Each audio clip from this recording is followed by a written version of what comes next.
Well, good afternoon, everyone. Thanks so much for joining me for another Tech Talk. So New Zealand's exchange, or NZX, is the national stock exchange for New Zealand and a publicly owned and listed company itself. And today, NZX operates New Zealand's equity, funds, derivatives, energy and carbon markets. And earlier this year, I interviewed Lee Banks, who's the CTO at NZX Wealth Technologies, which was acquired by NZX in 2015. And today I'm joined by Doug Vrame, a Senior Relationship Manager in the NZX's Capital Markets Origination team. And Doug has equity market origination, does equity market origination for NZX. And he's got over 25 years capital markets experience in New York and San Francisco, and more recently New Zealand. And he's going to speak to the New Zealand Stock Exchange and how businesses can best leverage off the NZX platform and their commitment to connecting people, businesses, and capital, my favorite subjects. Doug, welcome. Oh, thanks, Judith. Appreciate you having me. It's good to be here. Doug, can you start off with some background on yourself and your tenure at NZX?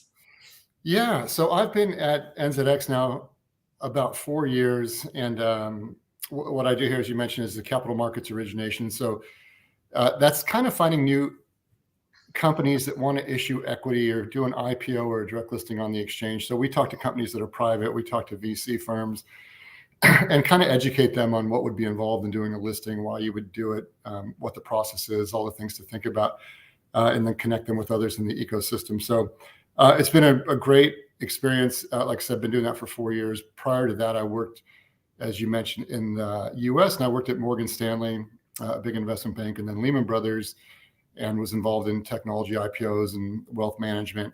And then from there, kind of got into venture capital and private equity fundraising, and met a girl from Wellington, and about 7 years ago, here we are. So yeah, moved to New Zealand a little while ago with our kids, and it's been a great experience. Well, welcome, and to New Zealand, actually. And it's such a good idea that you met that girl from Wellington. Yeah. So NZX's marketplace platform for investors to buy and sell the exchange's listed equities and funds. You want to speak a little bit to that? Yeah, absolutely. So I guess, we are the exchange, the platform that securities are traded on, and that, as you mentioned, can be equities, funds, ETFs, retail bonds. And obviously what we're trying to do is get more investment options available to the public, so they've got more things to choose from. And it's been great to see researchers grow and just the investment community in large kind of grow and access some of these products. And yeah, NZX has been doing this for, I think, 150 years, and just been kind of going through different market periods, but it's all good, and we're adding products, and things are going well. Well, through NZX, investors can access various investment products and tools such as insurance, research, and wealth management products. Can you speak to any of those as well? Because it's not only buying and selling stock, is it? Yeah, it's funny. Absolutely. So I think there are about 130 individual listed equities on the exchange, but there are 53 funds. So those are, pooled investment vehicles, and then also exchange traded funds, which mimic the market returns. And then about 146 different debt issuers. So there are a lot of things to choose from. And then we see firms like, or programs like KiwiSaver coming in and making purchase into these various products to put portfolios together for investors. And yeah, it's been a great platform. I think the funds business is really growing, and investors are really gravitating more to that, especially as markets get a little bit more volatile. So we're just, again, trying to get as many options out there as we can. So is there a trend or even a common theme that you see when it comes to the type of companies or businesses that investors are investing in? Yeah, I think it depends on the market a bit. When the market's going great and things are good and everyone's happy, then you see some investors taking a little bit more risk, I think, in terms of smaller companies, more growth-focused companies. When things get more volatile and uncertain, the investments tend to shift more to defensive type companies that might produce a dividend or a stable return or be able to weather the storm better. But it really is all over the board. I think the bigger kind of story is who's entering, what type of investors are entering the market. what their ages are, what their preferences are, what their history is with investing. That's the kind of thing that ultimately drives where they're going to put their money. So there are trends, but it is pretty much driven by market conditions. So, in my work, I come across a lot of startups in the tech and science areas, just so many of them. And Yeah. I wonder, when they're looking for attracting capital, obviously they use the VCs and there are certain mechanisms already in place. But is there a place for startups that are still in the R&D phase on the NZX? Yeah, there are, and we kind of sound like traffic in the same circles in terms of we're talking to a lot of those companies as well, and they always say, "Oh, this sounds cool, and I'd like to list, but we're too small," and they have this impression that to list you've got to be a big, $500 million company, and that is not the case. There is a place for companies that are small that want to get on the exchange and access capital, and it's more about the story they're telling, the growth opportunity, what they're achieving, how they're growing. That's much more important in terms of what resonates with investors versus how big they are and how much money they make right now. So we're trying to get more of those companies to come to NZX. It's challenging though, because for the smaller companies, there is a bit more, I guess, promotion and hustling you have to do to get eyeballs on your story. One thing we've done here over the past couple of years that's been very helpful is really not really change the rules, but really highlight the benefits of this path to listing called the direct listing, which is a little different than an IPO. There's a couple things that make it a little easier, less hoops to go through. And we found some smaller companies have used that successfully to get on the market and then go raise money later. So there's definitely appetite for those smaller companies and those startups from investors. And we're just trying to make it easy for them to get on the exchange. So if we've got somebody listening today who is thinking, well, I'd quite like to invest in some startups.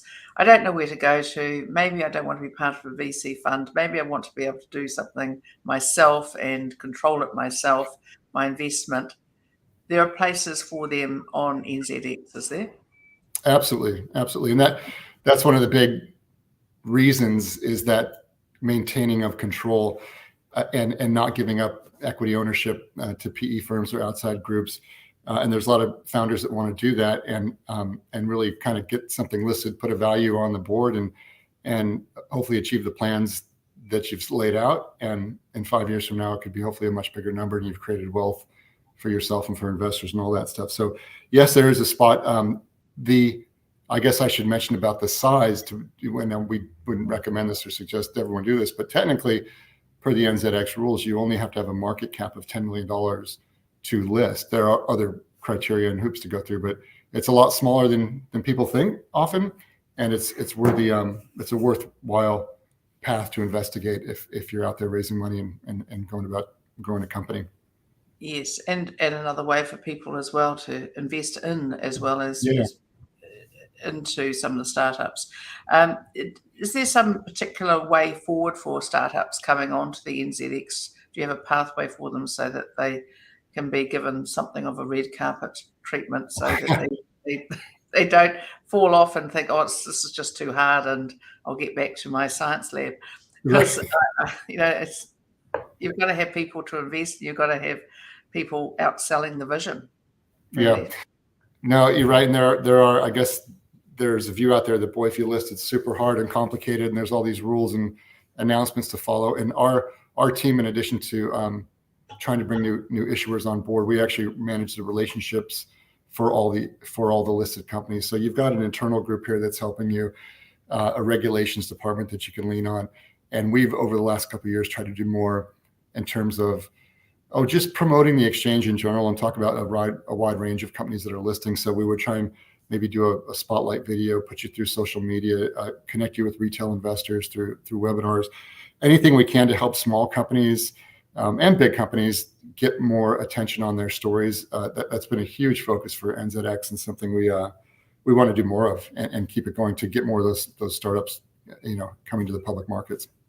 I think sometimes there's a misconception about NZX that it's some sort of government regulatory authority when actually you're not. You're a business, and you need clients, you need investors, you need people to come and list. And yes, you do have a regulatory function, but it's significantly more about making sure your marketplace is clean and tidy, isn't it? Yeah, and we're a listed company, as you said, and we've got our own objectives in terms of hustling and getting in front of new investors and doing the same thing that the other companies that are listed are doing as well. And we make market announcements and disclosures and annual reports and all that. So we're walking the same walk that the listed companies do. And and we do provide the platform, which is our business, to be listed and provide trading. And then of course there's the FMA that we do work closely with and follow the rules set forth by the FMA and make sure the companies that are listed are adhering to all that. But yeah, people forget we're doing the same thing, and we're in the same situation. We're trying to tell our story and get growth and all of that. So are there much success with some of the startups? Are there any that you could mention or talk about? Yeah. So there have been a few, and a lot of them have taken the path I mentioned earlier, which is the direct listing path. But going back a ways, you could look at companies. Well, the greatest example would be Xero, right? They listed, I think it was 2007, and their market cap was 50 million, 55 million, something like that. And I'm sure people thought, whoa, that's crazy. But they did it, and they persevered, and they raised money, and they hit their milestones, and they're off to the races, and obviously a huge company now. But even after that, you had things like PushPay, PaySauce, Vista Group. Recently, we've seen small companies like Black Pearl Group, which is a $20 million market cap company that's using the market to raise money and make acquisitions. TradeWindow is a blockchain SaaS company that listed a couple of years ago. We've had some cannabis companies come through. They all have in common the fact that they're young and growing and have a growth story, and they're going to need capital to do that. But investors have gravitated toward them, and they certainly have their ups and downs, and the market will do what it does, but at least they're in a position to efficiently access capital and use their scrip as currency to make acquisitions and all that. So there have been really good stories with some of the smaller company startups out there doing it. And some of them have gone on to become very mature, obviously, but do you have, what sort of proportion would you say on NZX would be smaller startups or versus mature? The large, there's index kind of classifications. There's the NZX 10 and the NZX 50. It's pretty broadly distributed between size and, I guess, industry representation versus tech and materials and energy and all these different kind of segments of industry. So I guess I would say that the more of the companies are small and mid-cap type companies out there. The big ones, of course, are great and stable, but it's the younger ones that are coming on that we're seeing more of.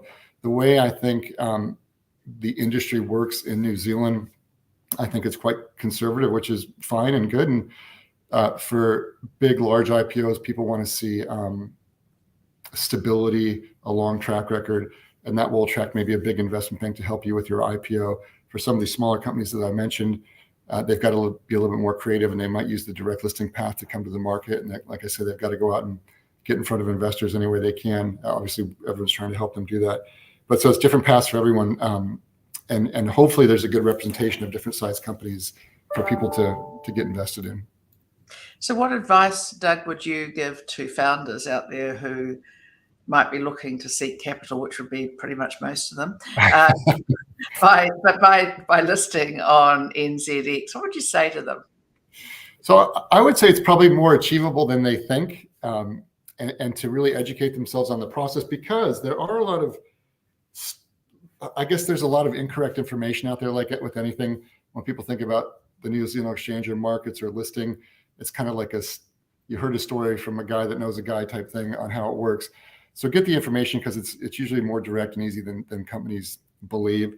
And have a vision. It's not an exit. It's really like, if you are going to list, it's the start of what you're trying to really achieve, and think where you could be in 5 years if you go through the growth that you expect, and mostly just more than your size, more than your revenue, more than any of that stuff, have your story nailed down solid that you can tell and repeat, and it's attractive, and that you're getting traction throughout the markets with that story. So it's more, I think, about the story that you're telling, the market opportunity and all that stuff, and don't be swayed by some of the things that you hear are difficult. Because really, if it works, like a Zero or other companies, I mean, that's really what you're trying to achieve. And there's nowhere else you can really kind of hit that scale and maintain control unless you're listed. Well, export to the world, I say. It's not Yeah. It's not going to go global. People really do want to think globally, don't they? Oh, well, look, Doug, is there anything else that you'd like to add? No, just appreciate the time. And if anyone does want more information, I should mention you can find my information or anyone from our team on the website at nzx.com. And I think you go to the services and listing on NZX and you'll find us in there. But no, just encourage everyone to keep an eye on the market and look for new products and offering and let us know if we can help or get involved in anything that is going on out there with private companies. I always say we need capital, people, and markets, and NZX, is able to help people on some of that journey. So thanks very much, Doug. Appreciate it. And there's a big shout out to the founders. Have a talk to Doug and his team at NZX if you're thinking about raising a bit more capital or how you want to go take your company forward. Nice. Thanks, Doug. Appreciate it.